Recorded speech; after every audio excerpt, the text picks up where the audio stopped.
is kind of doing it. Oh, hello. Hi, Korypto Stylist here. I have a very, very special guest, Crypto Coffee. I have been watching, Matt, I've been watching your streams since I first got into Hex. And so it's really nice to meet you, or, I guess kind of VC video meet you.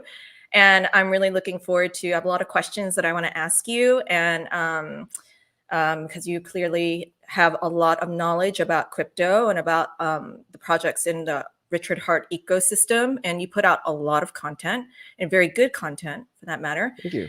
And so I think it'll be really interesting to kind of see where this conversation goes. But we spent a little time in the green room before we started streaming, and we were deciding whether or not to bring up the elephant in the room. Right. So, which is obvious, right? I mean, you guys know what we're talking about. A lot of scary stuff happening in Ukraine right now. My heart goes out to all those innocent people that are taking up arms and defending their own land from just basically an out-of-control dictator that, from what little I know about it, just, decided that Ukraine is ours. There's egos involved. The paranoid egos of the elite is what ends up leading to this. From Putin's side, he thinks Ukraine is, a Western kind of a spy almost, and he's probably nervous about the West and NATO encroaching on what he calls his land. He still looks at Ukraine as part of Russia to a degree, but neither the Russian people nor the Ukrainian people seem to want this. In war, everybody loses, and it's ironically giving crypto this time to shine, actually, which we just saw today with like a giant Bitcoin pump, or that was yesterday. And it's a good example of how crypto can actually give power back to the people when you decentralize the monetary system. I think it highlights more than ever, Matt, the need for crypto and for the fact that people need to have control of their own money. Because in crisis situations like this, the money gets frozen, people get separated, they can't take the money out of the banks, and they essentially can't even survive. A friend of ours who is in the fashion industry traveled to London for Fashion Week, and he left his wife and children behind, and then the war broke out, and they're not able to be reunited, and it's so tragic. He can't even send anything to them at this point. And we have other friends in Poland where they, from their warehouses, which would normally ship clothing, are now being used for just essential goods, because there's like 100,000 refugees in Poland right now. So wow. My heart goes out to all the people in the Ukraine who are in the adjacent countries who are suffering. It's really unimaginable from where I'm sitting right now. Yeah, it's really terrible, because the people of either side, right, of the country are just at the whims of these governments battling, and primarily Ukraine or Russia is the one that seems to be taking the aggressive stance, but it doesn't mean the Russian people are bad people. There's been giant protests in Russia of people protesting the war, and that's because along with war, obviously there's gruesome death and all these terrible things, innocent lives lost, but there's economic warfare as well. And we've already seen that with the US and Western countries, like parts of NATO, imposing sanctions on Russia and shutting off access. I noticed the other day that Namecheap, basically an internet hosting provider, shut off services to Russia. It's like, you can't just shut off services to all of Russia. There are people, regular people that use that. I can understand, economic warfare. Maybe I saw that Anonymous had shut down the Russia, government website, which, okay, maybe there's a case to be made for that, but you can't just sanction and take away, all the supply of goods and services to these countries. I mean, there are regular people that need to survive. So there's economic warfare in addition to actual fighting. So it's all bad. Bad. No, it's really, I hope that it doesn't go for too long, because a lot of people are going to be affected, a lot of innocent people, and especially just, families, children. It's terrible. But I think to transition into crypto and the importance of it, I think what I really like about what you're doing, Matt, is that, you have like a real kind of like base, like philosophy behind everything that you do, right? Like you kind of preach about how people should really look at this as a long-term game, and you really discourage trading, and you really take a lot of care and attention to educate people who are either, whether they're in it for a long time or whether they're brand new to the Richard Hart ecosystem, to really explain what it is and what that value and what the value is. And how has that been? Is that always been your philosophy with crypto? Have you always been a long term, or have you had any experience trading? Or Oh yeah. tell me a little bit Oh, I about messed up. tell me a little bit how you got to where you are now. Yeah, I messed up in all the ways that I try to teach people not to mess up. I've been in crypto since 2015, and I did recognize that there was something there. From the moment I graduated college, got an engineering degree, blah blah. Worked at a financial company, worked at a tech company, was essentially building apps and websites, or a project manager over there, and just really doing the 9 to 5 grind. Well, the whole time just thinking of, how do I get out of this? And it wasn't that like I had a terrible life. I just figured I don't want to be stuck working for somebody else at a job that I hate. And then next thing you know, it's 40 years later and all I have to show for it is, my 401k or whatever. I want financial freedom, and I want not a get rich quick scheme, but even a get rich slow scheme. And so when I saw crypto, I knew there was something there. There was some way to financial freedom through this new system. I mean, it is really a get rich quick. It's a financial revolution disguised as a get rich quick scheme.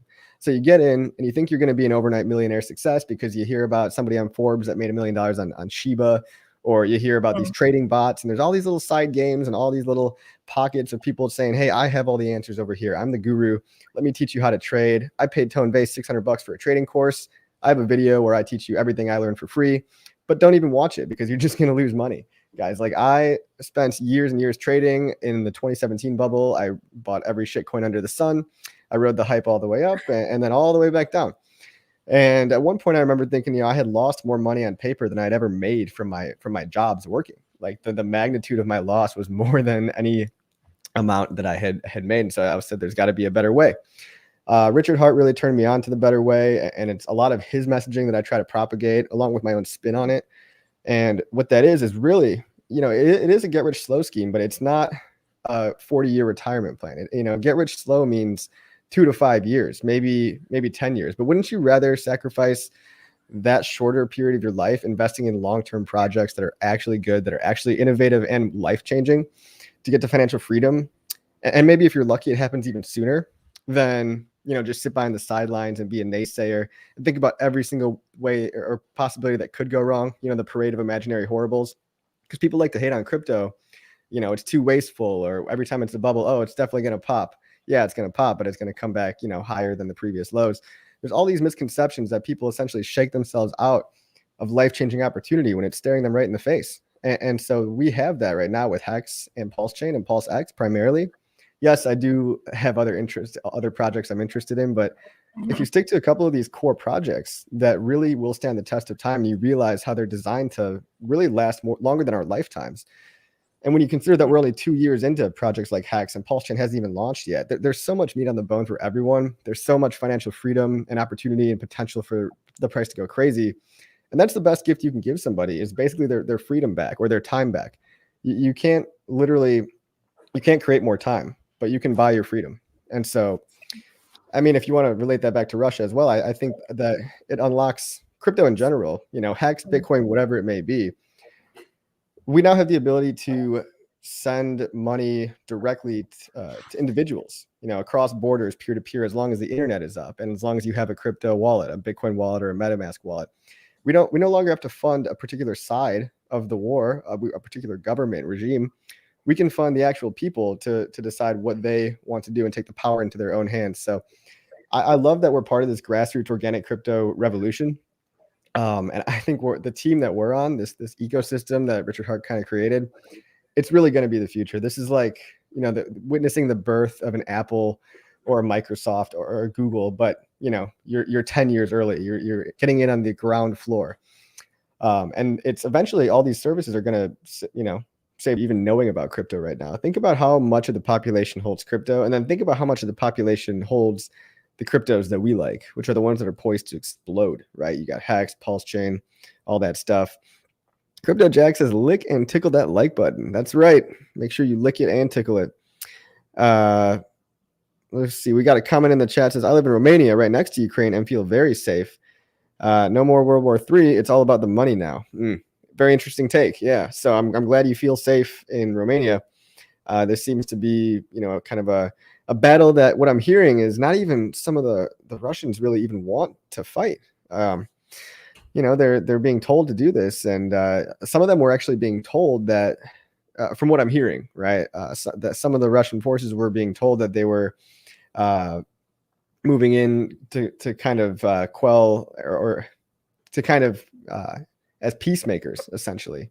And we're not being told to fight, but at the last minute, we're told, hey, no, you actually have to fight and engage in battle, and they were not having it. So I don't think anybody wants this, and I think crypto is the way out. Let's see. Crypto Gains Club says, yeah, reboot the PC. I think she's turning it off and turning it back on again. So we should be back shortly. But yeah, guys, I mean, what else is there to say? We got a couple of sacrifice phases that are ending right now. The bonding curve just started on liquid loans. The bonding curve just started on Mintra. So I would expect a lot less sacrificing for those two projects in particular, now that you're going to get a worse rate every day. People are still going to be sacrificing, but particularly the liquid loan sacrifice, where people are at risk of selling Hex for USDC because they only accept USDC, that ended yesterday or maybe today. I'm not exactly sure. So I don't think we're going to see a lot more sell pressure in Hex due to liquid loans in particular. I think all the sell pressure that we're seeing right now is purely just due to fear, uncertainty, and doubt, and the fact that crypto is a reflexive system, right? A couple people sell and it cascades more fear, more uncertainty, more people selling until the last of us has sold, right? So I think until the last of us can admit that we're in a bear market, and until all pain and hope and optimism goes out of the system, only then can we recover. Only then can we recover. The Beached Whale says, now Mintra has a curve. That project makes me want to take my shirt off. I don't know if that's, in a good way or a bad way, Beached Whale. Yeah. Hey, guys, there's a lot of investment opportunities that will be pitched to Hexicans and to Hex holders, but don't ever forget what's, your most important bags to hold. Don't ever forget that Hex and Pulse. Oh, sorry. I think I'm hearing. Never mind. Yeah, don't ever forget your most important bags, guys. What do you think really has more price potential in the long run? Look at how NFT platforms have performed price-wise, and then look at how stores of value have performed price-wise. If you're in it for the price, you're going to probably want to secure your bags of Hex, Pulse Chain, maybe PulseX. But PulseX and Mintra are interesting because they go up based on the volume done on the platforms. And, OpenSea does a lot of volume on Ethereum. It actually accounts for more gas fees than Uniswap does. But Uniswap does over $1 billion in volume. And so can you imagine 0.22% of that going to liquidity providers and 0.07% of, over $1 billion going to buy up and burn the price of PulseX? So these are, things like Mintra, things like PulseX. These are applications on top of the base chain that value might accrue to in the end. But personally, I think, people are going to want to end up buying the store of value app before they're going to want to buy the other ones. But I'm not saying they're bad investments either. Okay. They're just like ranked 4, 5, and 6. So what am I trying to say with this point here? I guess it's just, you don't have to invest in anything that comes your way, guys. And a lot of the smart investors say no to most things unless they really, really understand them and really, really believe in them. Now, we do need people to use Pulse Chain. We do need NFT platforms. We need lending protocols. And I think the liquid loans protocol that they're forking from Liquidity is actually the best one that I've ever researched. I've only researched a couple, maybe 3 or 4, but Liquidity seems to be the best one in terms of the dynamics about how it's truly decentralized and there's no governance. There's all these flaws with human interaction in a lot of these lending platforms. Even things like Maker and DAI, these stable coins have centralized components to it. But Liquidity seems to be functioning fine and flawlessly, and liquid loans, I'm hoping for the same thing. But, guys, when you do your own research and you make investments, you're actually trusting in other people no matter what. So be careful of who you're trusting in, and just admit to yourself that if you are going to sacrifice or invest in a couple of these projects, you're trusting people at the end of the day that they're going to do the right thing, that they're going to get the audits, that they're going to deliver quality code that doesn't get hacked. And me personally, I'm okay making a couple of bets. I'm okay making a couple of side bets on liquid loans and Mintra. They're small relative to my Hex and my Pulse Chain positions. And, Hedron was kind of a cool one because they airdropped it to Hex holders. I think that was a great distribution mechanism. Now, granted, that means that you're going to have hedron billionaires or people with billions of hedron that could be dumping on the market at any given moment. But hey, you can make that argument in Hex too. You've got all these whales. Yeah, most of them could dump on the market at any moment. A lot of times they don't, because whales have a higher time preference, and that's just how whales are. They don't need to sell. The less pressured you are to need to sell, if you have all your needs met and you have your basics met, you're actually incentivized to hold the project longer. And yeah, occasionally a whale does dump Hex. Occasionally a whale will dump hedron. All these projects, right? But in each of these things, these coins are being distributed to a new wave of buyers. Okay, so that's just kind of how markets work. Tin Top says hedron was number 13 gas guzzler an EtherScan this morning. That's pretty cool. Did not know that. Probably a lot of people claiming and minting. I did mint hedron, so that's out there in the open. I was really, really scared actually to mint it because I didn't know. I didn't fully understand whether or not it would touch my Hex stakes, but I have reason to believe that it does not. I looked at the code. I don't fully understand the code, but I tried to decipher it to the best of my ability. And then I tried based on the answers that I got from the Telegram chat, from interviewing the founders. I deemed minting hedron to be pretty low risk enough for myself. But that said, the actual use cases of hedron, the lending and the minting your shares as NFTs. Hey, you're back. Okay. Hello. How is this? Is this working? Can you hear me? Loud and clear. Okay. Thank God. I'm so sorry, you guys. That's so embarrassing. I don't know. That's all right. Everything just kind of went crazy. What have you guys been talking about? I feel like I missed a lot of the chat too. Oh, I've just pretty much been word vomiting about stuff. All the new projects going on. Okay, good. Okay, I'm glad that you got to talk about that, all the new projects. And I think that it's so good that you're taking so much time, even like you're streaming and you're interviewing new people and new projects, and really just kind of getting to asking really good questions and vetting them, together with the community. I think that's a really great action, as opposed to just immediately doubting it. You're approaching everything with an open mind, which I think is the way to do it. Yeah, thank you. Well, I mean, an open mind is what got me into Hex, and it's probably what got you into Hex. And again, what I was saying earlier is that a lot of things that come your way are going to be total crap. But there are needs and niches that need to be filled on Pulse Chain. I mean, if we're replacing all the products at a bank, who's going to replace the lending? Who's going to replace the NFTs? And I know we don't really like NFTs, but there is a future for them. Okay, there is a future after the giant bubble pops.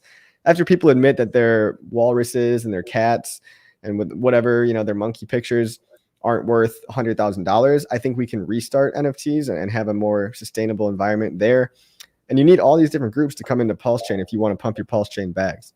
So people need to have an open mind and obviously need to be skeptical. But I think the message is let's not just put our heads in the sand and say, it's not Richard Hart, go away, I'm scared of new things. You don't want to end up being the dinosaur. You want to stay relevant. So what do you think about a lot of this new stuff? Let's start with hedron. Have you heard much about that? The first time, to be honest, that I actually really understood what it was when I tell me if my sound is bad, because I feel like my internet's still not that great here. When I watched your video and you're like, NFTs. There's a lag? Oh, shoot. Okay, wait. I don't know what to do. Wait, hang on. Lags suck. It's so hard to watch. Let's see if the computer works here better. Is that better? If I move my computer sometimes it's better. No? I mean, I can hear you talking, but then your face will catch up later. So we could try it. I mean, we could keep going with the lag. It's no big deal. Maybe audio only. I mean, it's not too bad, I guess. Let's just keep going. Okay. Or should we reschedule? This is so annoying. I feel bad. We could always reschedule. I'm free all day. I just sit around and make YouTube videos. So. Okay, because I'm having I'm having such horrible problems. This is really kind of horrifying. But because you can't hear me, right? Let me go off camera and finish I can my hear you. thought. Okay. Okay, can you hear me? Can you hear me when it says proof of beard? Isn't that funny? I'm gonna go back on. Okay. Is there still a lag? Yeah. It seems very minimal now, so maybe we're good. Should we try? Okay. Sorry, you can see like my whole house and how messy it is. So essentially, I think that Hedron is a really interesting project. The whole idea of NFTs as financial instrument NFTs as opposed to JPEG, you're actually buying a wrap. You're right, buying the wrapped text. And I didn't really understand what it was until I watched your video where you're like, if you're into NFTs, watch this video. And I was like, oh, it's interesting. Matt's pushing NFTs. And then I realized it was Hedron, and then I actually really understood what it was. So I think it's clever. Yeah. And I thought that it was really interesting what Gerardo is doing with Mintra, and the whole idea is that you don't even have to trade NFTs. You could just take part in the fees, and that there should be a large volume of projects on there. So he's not even necessarily pushing. He's just providing the ecosystem from which we can all benefit, in terms of in taking part in the fees, right? So I think that that's really smart. And I think that liquid loans, and that what it's intending to do is, you never have to take out any of your pulse, and you can, borrow against it and then keep all your pulse and just let it keep growing and growing and increasing in value. I think that that's an incredible proposition. So it's just a matter of seeing how all this launches and just, what issues come up, because issues come up when things launch, right? It's tech and there's always like glitches, or a lot of times there are, and just how it's handled. And, it'll be, but I think that in theory, these are all really good projects. And I think that they've all done a really good job in communicating about what it is, the message, and really sticking to the ethos, like having like no admin keys, and really, to the basic tenets of what Richard Hart teaches. So I'm really excited to see what happens when they launch.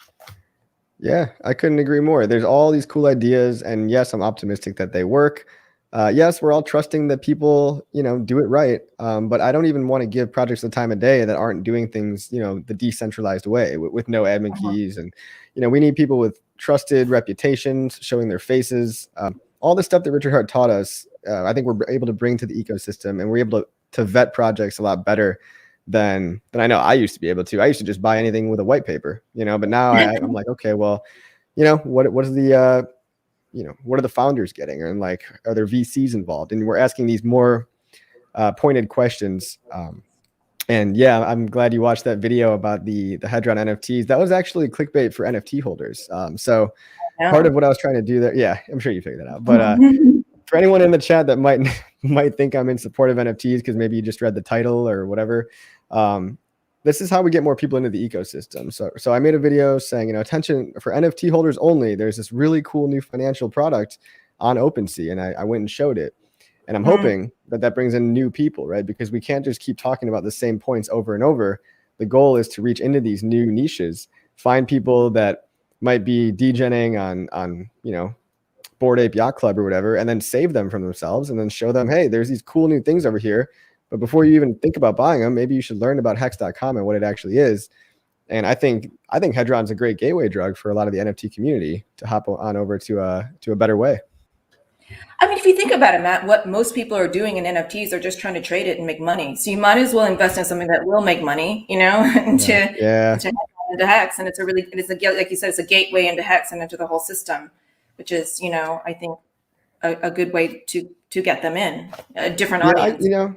I get collectibles. I understand it. But you can't tell me, like, if some of these guys didn't think that their, little bunny picture would be worth $80,000, if they could offload it to the greater pool, you can't tell me they would still think that's cool. Like, nothing is cool about that.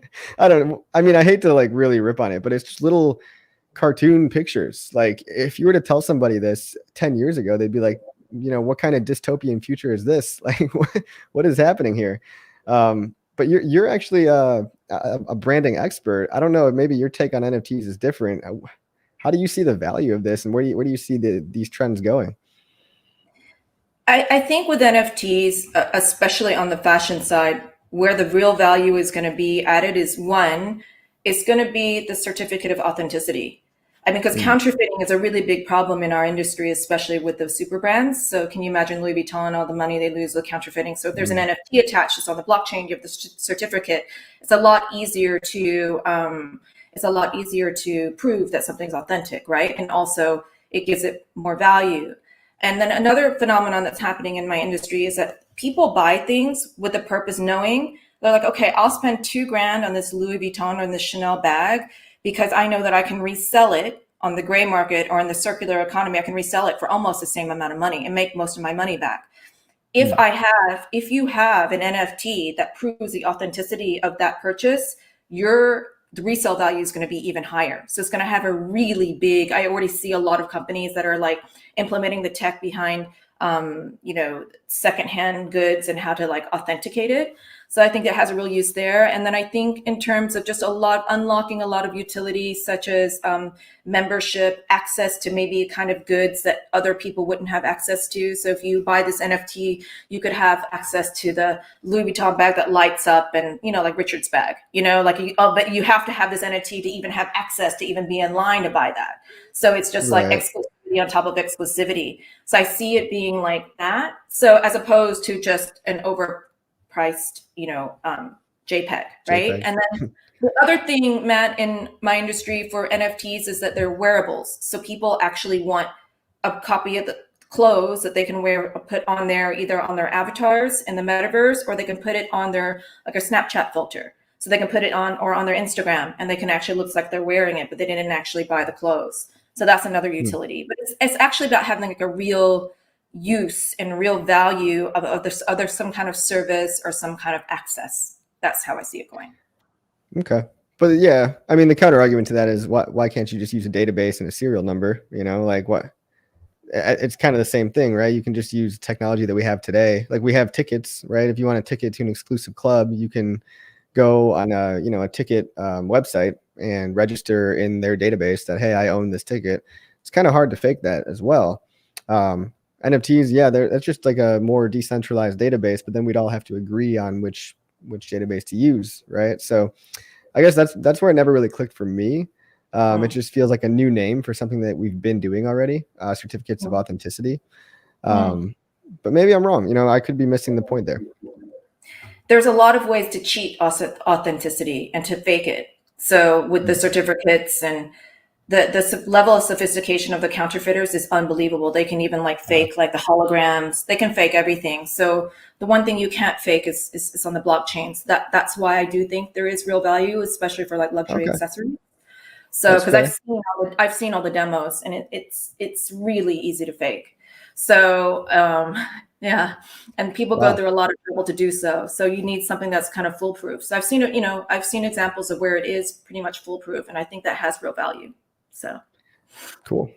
Yeah. Well, yeah. I mean, there's definitely a future for it. I mean, I know video games, right? That's kind of a thing where, I've been more familiar with that in the past, and I think there's maybe you can store your skins or your guns or whatever power ups you buy on the blockchain. But I guess we'll just have to see how that all plays out. But either way, I think it is a good gateway drug for people that are into this degen gambling disguised as art collection. And then it's a good way to get them into something healthier and more wholesome.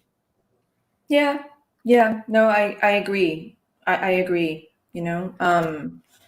but so speaking of building a lot of things on top of, Pulse Chain, you did a really cool video a few days ago about Pulse Chain versus PulseX, and then you made the analysis of layer 1 versus layer 2, and you talked about like Spark and the Flame, and I thought that was really interesting because no one's ever brought it up in that context. And so would you mind elaborating a little bit on the layer 1 versus layer 2 and what that is and your theory? Because I think it's actually really, really good.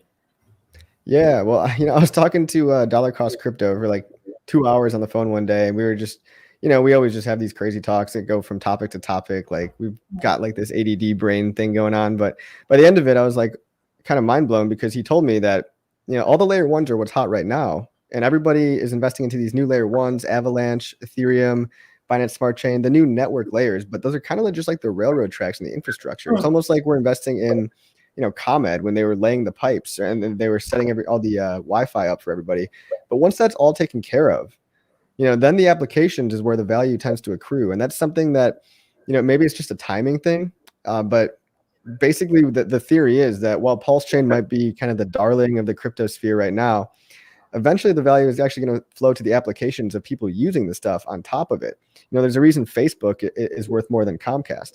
And it's just because people are all looking at Facebook. You know, that's where all the attention is. And so I'm thinking, or maybe hoping, I don't know, maybe a mixture of the two, that yeah, Pulse Chain will have its time to shine, but afterwards, you know, then we're really going to see, you know, when volume picks up on PulseX, or when people really hear and understand what Hex is, you know, these applications are where people are going to be focusing all their energy on, maybe in the next bull market. So, I mean, this bull market almost seemed like the layer one bull market, right? Everybody was all excited about things like Avalanche and Phantom. And even if they had no developers or no users on them, people were, you know, ready to press that buy button as soon as they came out. You've got all these ghost blockchains now, and these all get to fight during the next bear market on which ones actually survive.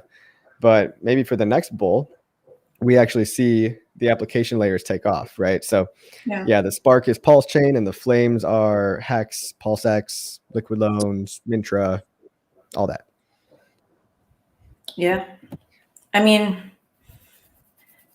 I'm just ready for it to launch. I'm ready for it to launch. And I do feel like, and we talked about this a little bit before, Matt, that the community is getting a little bit restless, and you're hearing, you know, and then we're having a little bit of a dip, and just, you know, in the spirit of your whole philosophy about the long term, you know, this is one of the, I guess, the periods that are maybe a little bit more challenging. And I think that you're good about talking people off the ledge. Have you had a lot of people complaining?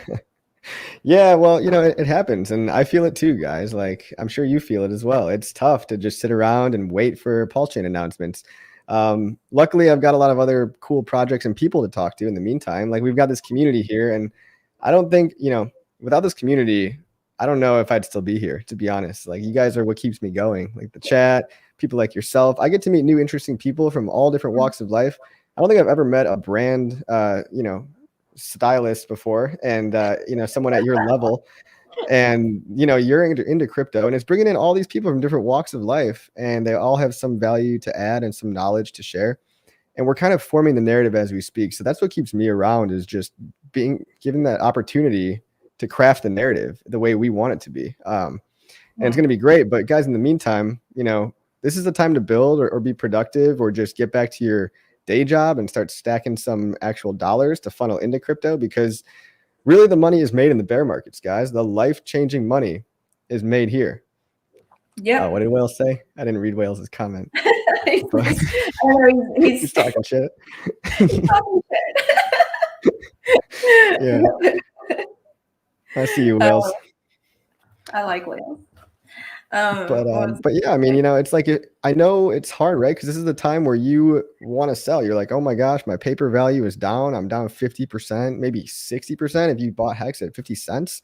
God bless your soul. I'm sorry. But guys, it comes back. Like this is all one big cycle. As long as you believe, you know, nothing short of a meteor hitting the earth is going to happen, crypto is going to bounce back, right? You don't want to end up like a Peter Schiff and just say, oh, well, this bubble is the last bubble. And, you know, you're going to be the one saying that on every bubble, because there's always a new bubble. This is how things grow. They grow in these explosions and these contractions and another explosion.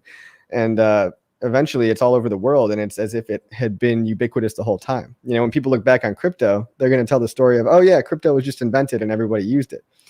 You know, they're not going to look at that decade long of history of people fighting and, you know, having to build and ideas competing. But we're in that tumultuous time right now. And we get to decide what comes out on top. So we're talking about this right now. I think we're speaking it into existence. You know, I think the more we talk about it, the more likely it becomes for us to be successful here. I agree.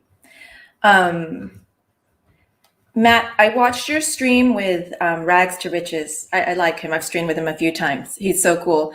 And you guys were talking about the incentive token, and kind of dismissive of it a little bit. Kind of like, well, I mean, Richard only has so much time, so I don't really know how much he's really going to put on it. And I have to say that I kind of disagree with you guys. I don't think Richard does anything just to put it out there. I think that he's going to have a real some game behind it and a real purpose. And I think there's going to be some aha moment where like K4K will come on stream and be like, I've discovered what the value is and it's incredible. And then everyone's going to be like, oh my God, the incentive token. It's what happened with PulseX.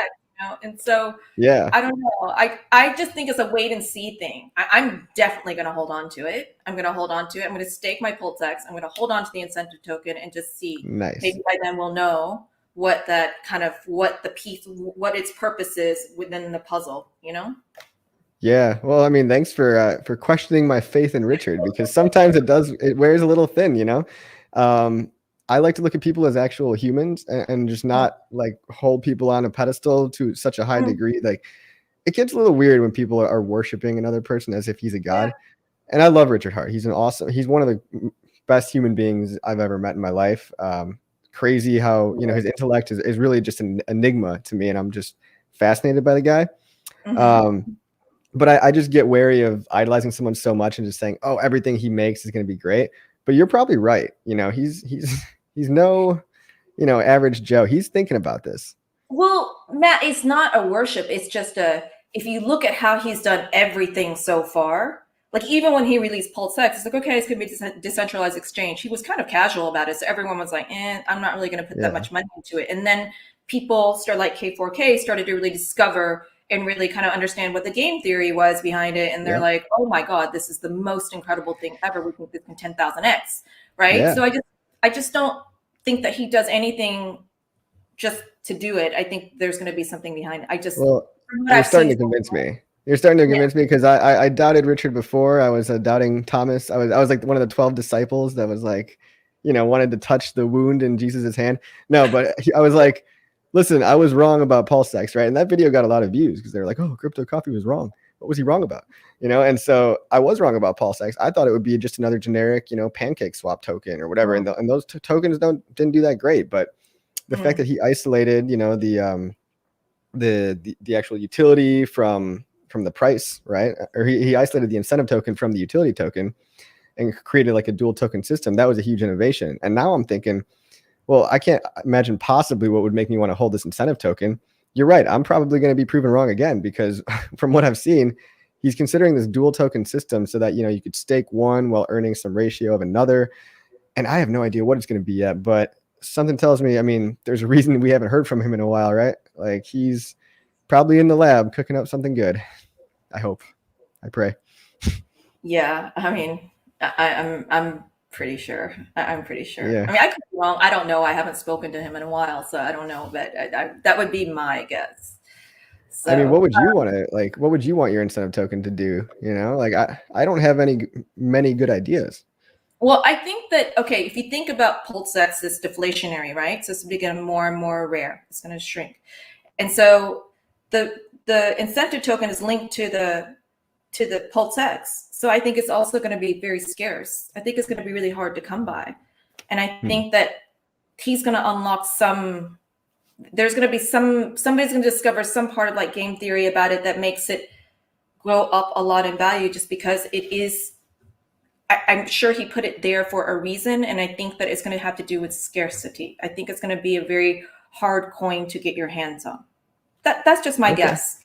That's just, I could be completely Yeah. wrong and wrong in front of all these people. Oh, hey, I mean, Not the it's all first right. time. It's to be expected, like when PulseX first came out, I figured out who's going to want to buy that if it's just the token you get as a reward for providing liquidity. Why isn't that just infinite sell pressure, right? Mm. And yeah, I'm sure he's brewing up something good. I just really recently researched into this not new protocol, but it's been around for a while. It's called Phantom, the blockchain, and they have this trading platform called Spooky Swap. You got to love the names of these things. And their token's called Boo, BOO. And then they've got this other token called XBoo, where if you stake your Boo, you get XBoo. And I think something like if you provide liquidity, you might also get XBoo on certain pairs. But you're always able to redeem your XBoo for Boo.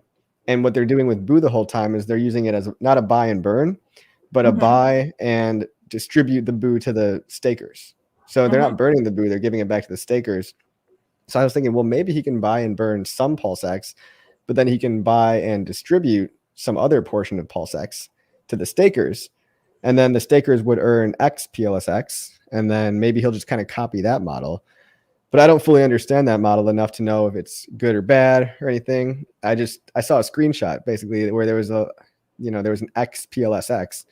And I don't know if that's going to be the incentive token. I mean, it's all wild speculation, but I'm excited. Whatever it is, I'm going to be reporting on it. So I'll let you know.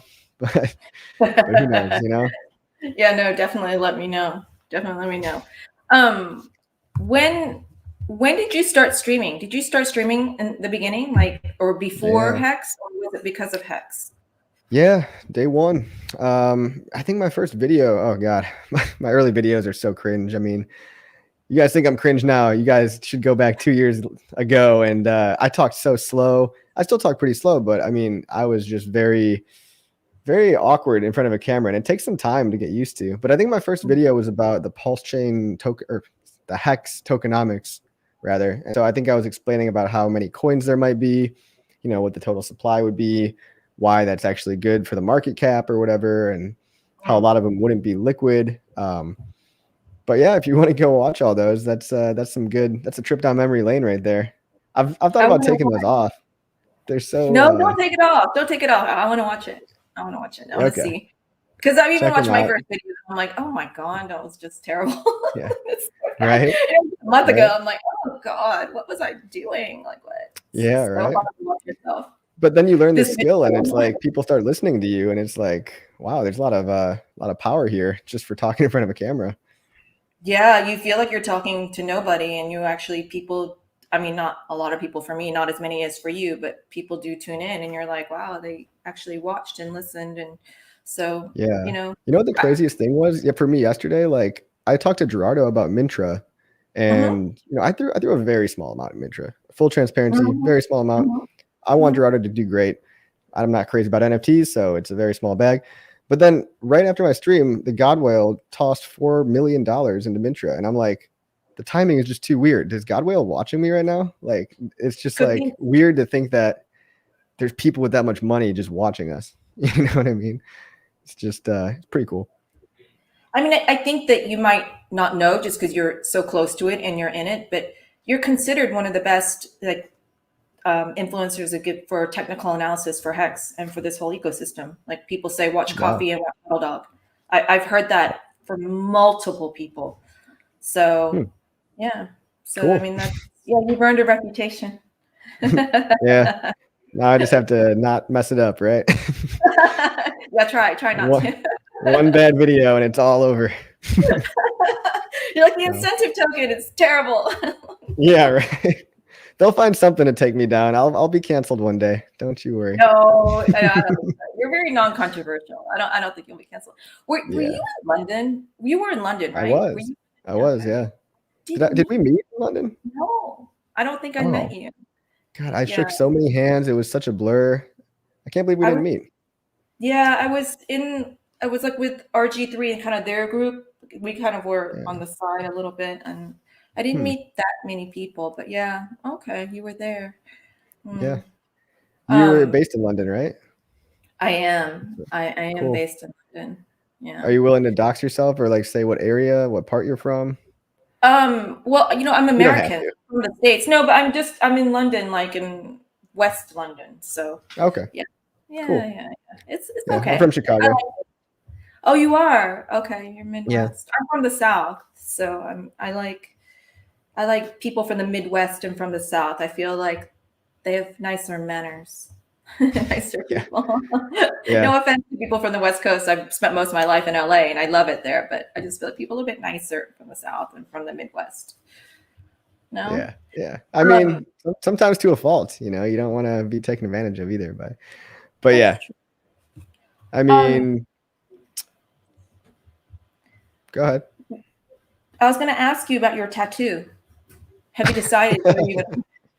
This one right here? The Hex tattoo. You're gonna get a Hex tattoo, yeah. Yeah, I mean, I'm surprised you knew that. So I'm gonna get a Hex tattoo when Hex hits $1. Been saying it since day one. Yeah. I'm ready. I'm ready to get it. I just don't. I don't have an idea for where it's gonna be. Suggestions welcome.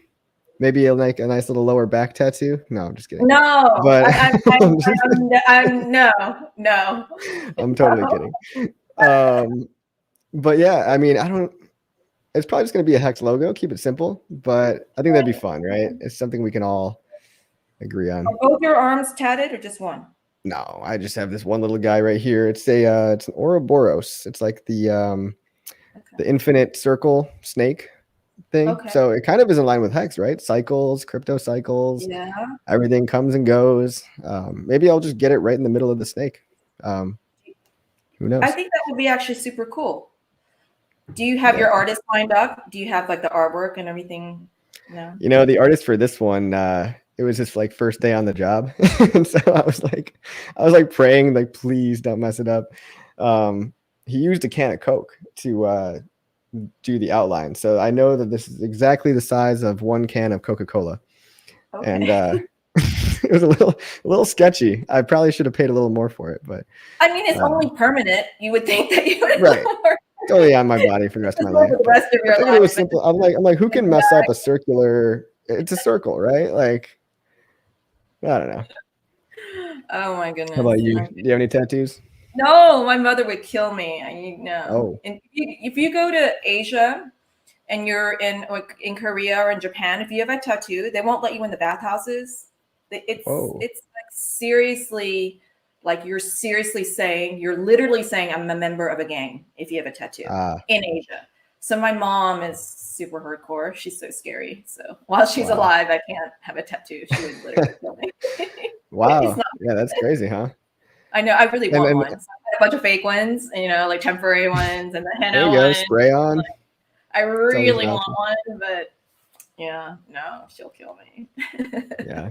Well, they do the whole full body tats over there, right? It's kind of like a full on like dragons and murals on their back and stuff. Yeah. So. Oh my gosh. Yeah. I think I saw a documentary about that. Yeah. You're literally giving your body to the gang. It's so scary. Whoa. I meant to say thank you to Balliet Brand because he gave money to the thing, but it's just not coming up. I think it got cut off because I kept going in and out of the stream. It's so annoying. I'm so sorry. What did he do? Did he tip us? Yeah, he gave money. Oh, nice. Thanks, Brand. I know. Brand is in every single stream at all times. I think there's more than one Brand. I think he's got like that Harry Potter time turner thing, and because he's always first, and it's just like, whoa, like where'd you come from, Brand? Gotta love that guy. I know. He seems so pure, like such a just smart, like really smart, just like wants to do good. Yeah. I think he's one of the younger Hexicans too. I think he's early 20s, and man, imagine being that. Oh my God. Imagine being that financially set at that age, right? I mean, I'm young as well, but we're all young, but like, oof, man. I'm just imagining what 25-year-old me would have done, and it wouldn't have been good. Yeah, it would have been really bad. It's good that I didn't have that much money at that age. I would have been happy. Yeah, absolutely. Oh my God. Archie says we embarrassed Bran if he's watching. Sorry, Bran. Just compliments here. All love, bro. Okay, well, what I guess I wanted to say, Joe Benitez says always listen to your mom. That's so funny. What how often do you stream? You stream a lot. But yesterday I was trying to stay current. I had to watch. You went twice yesterday. You did your video and then stream with Gerardo. Well, I'm a slave to the YouTube algorithm now, so I try to do one every day. That's what they want you to do. Yeah, but I've gone through weeks of, ever since so basically in January, I kind of had a sober month, like a dry January. And I made a video almost every day, sometimes even twice a day. And I saw massive growth in my channel. And then, I took a couple of days off, and now I'm back to about once per day if I can. But occasionally I'll take the day off. But I've just been realizing that like, it's not even really feeling like work to me. I mean, yeah, this is what the algorithm wants you to do, but it's also just like a job that I genuinely love doing. I just like talking, and people apparently like listening. So I feel lucky that we actually get to wake up and do this as a hobby. And this hobby just happened to turn into kind of my job now. So I actually get YouTube ad money, and I sell courses so that I don't have to sell Hex. So all you conspiracy theorists out there thinking I'm the one dumping. No, I actually have a job that actually pays me. So, so yeah, I guess about once a day. What is your schedule like? I'm really bad. So I maybe do something twice a month. So I'm trying to do something every once a week. So this is my time. Tuesday at 7 UK, I have to put something up, whether it's a pre-recorded video or a live stream. I like doing Love live it. streams. Pre-recorded videos are a lot of work, and my subject matter is so specific that it doesn't get a lot of views. So Oh, it's not a really? lot of reward for it. Yeah, because it's like very brand. It's not about, it is about how you can apply it to Hex and its community, but it Yeah, wasn't like super well received. So I was like, oh, I don't I'm know. I mean, I'm surprised. gonna do a couple more. My next one's Yeah. on Nike. Try Okay. and then do more live streams. I like talking to people from the community because it's a really good way to kind of highlight people in a different way. I really try to do a lot of homework before I meet with somebody and really understand what they're about, and then really have a deep conversation. I enjoy doing that. Yeah, that's awesome. I mean, I should be watching more of your stuff. I maybe could give you a tip or two. Like, it's all in the title a lot of the time too. Like, so if Mhm. people aren't clicking, half the battle is just getting them to click. And so sometimes people rag on me because of my clickbait titles and thumbnails. But I mean, once they're in, you can hit them with the great content. And your stuff seems unique. You know, how does Nike relate to crypto? I mean, I would love to know that. I have no idea. But I guess when it comes to the title, you want to kind of make it so it's like what's in it for the viewer. What is the viewer going to get out of it, or what is the viewer going to miss if they don't watch it? Like, it's almost like you can do like a, you don't want to miss this because you could be leaving a lot of money on the table, or something along those lines. Yeah. That's a terrible way to describe it, but people really are selfish, and they want to know what's in it for them. So I find that emotional videos, like when there's some kind of emotion involved, that like those get a lot of clicks. um Reactions oftentimes get a lot of clicks. How-to videos, so if there's something to explain, like how to stake Yeah. Hex, how to buy Hex, those are Yeah. timeless, right? People are always going to Yeah. be searching for that. Yeah. um but just anything that's also just controversial, or um just the opposite of what somebody might think, like don't do this, or for example, I wrote like, don't sacrifice for pulse chain until you watch this video, right? Because it's like, oh well, what's the catch here? And then it's really just a tutorial video, right? So Mhm. those are those things that you just kind of learn as time goes on. But yeah, Well, it's a I good think, point. He says you should do live streams about the brand stuff instead of recorded videos. The engagement is better that way. That's actually a really good idea. I could just like talk about it and like bring up videos and then well, yeah. on a live stream. That could be a good way to do it. Well, how do you see Hex? How can we improve as a brand with Hex? What are we doing wrong? Yeah, it's not to criticize what we're doing wrong. It's like, where's the opportunity? I try to be positive. So the opportunity to me is something like a brand like Nike, which is the greatest brand story, I think, in modern history. There's not a brand that's done it better than them. And I think that the key to it is, one, they elicit an emotional response. You're emotionally connected to the brand, but they do it because they're using sport to move forward society and to make the world better.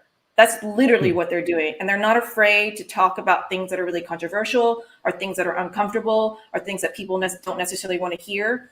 And they're using their voice and their power and their brand to change the world. And people buy into that, and they believe that they are changing the world by wearing those Nikes. And that's why it's did so well. And that's why it's number one. Like if you look from even like day one, like Michael Jordan, when he had released his first Air Jordan 1s, they were banned by the NBA because they were too colorful. And he said, fuck it, I'm going to wear them anyway. And he wore them and he got fined. And then Nike paid the fine and told him to keep wearing the shoes. And so he kept wearing the shoes and kept getting fined. And then they did a commercial that basically showed him dribbling a basketball and showed the shoes and said the NBA has banned these shoes, but they don't ban you from wearing them. That shoe sold $100 million, did $100 million in sales that year. It took Nike to number one. It was number three at the Wow. time. And that's because they're like, you're going to censor me? I don't think so. I'm going to make money on you censoring me. And I'm going to make it cool to be a Yeah, rebel. And you're going to want to wear these because we're anti-censorship. That's genius to me, So that's awesome. we It have a almost reminds controversial me. brand, Sorry. Go ahead. It kind of reminds me of the Richard Hart controversy, right? Because Hex at the Exactly. beginning was controversial, like, ooh, we don't know who this founder is. Is he going to dump on us? That meant the supporters of Hex were just that much more doubled down. And maybe we should pick some new narratives to start, riling some people up more.